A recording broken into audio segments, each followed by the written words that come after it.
We bring in RT Sports correspondent Steve Christakos with a issue that's been going that started off on Friday. It's now developed over the weekend. Lots of controversy regarding our national anthem and who's singing it. Well, yes. So Kate Smith, the late famous singer who sang "God Bless America," her rendition. Most people don't know her name; they just know her voice. She was very popular throughout the 30s up until the 80s when she passed away, and she sang a very iconic version of "God Bless America" for the Yankees. They used it after the September 11th attacks.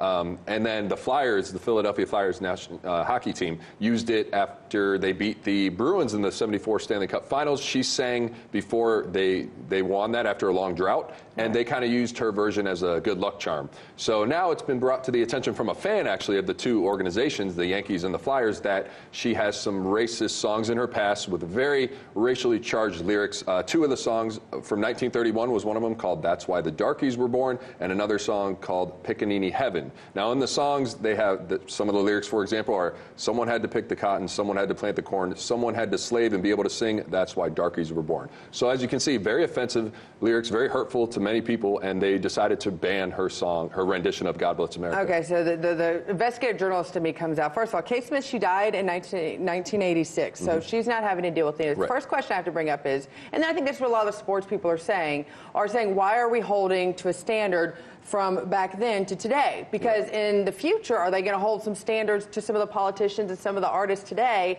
that we will find out in 40, 50 years we're not right either? Is this opening up Pandora's box or continuing the conversation? And the other question I have is, why now? Why, if this was so offensive, why did they not just, you know what, replace the song? I understand there might have been some controversy over covering up her statue, but why is this blown into such a big conversation that's causing this kind of outrage? Well, they say they were alerted by a fan and they didn't know, which, you know, that's somewhat questionable, so maybe hard to believe. Out. But yeah, I mean, I think just to try to correct history, you can't erase it or forget it, like the Flyers actually said in a statement. You know, they don't want to erase history, but they will try to correct it, and they don't want to offend their fans because they said NHL, the principle of the NHL is hockey is for everyone, and they want to make everyone feel welcome. So. Well, that's a very good point. We will see how this all plays out, and like I said, it's a conversation we need to have. I just don't know. Sports and politics mixing have not been good for either sides in the end. Thank you, Steve.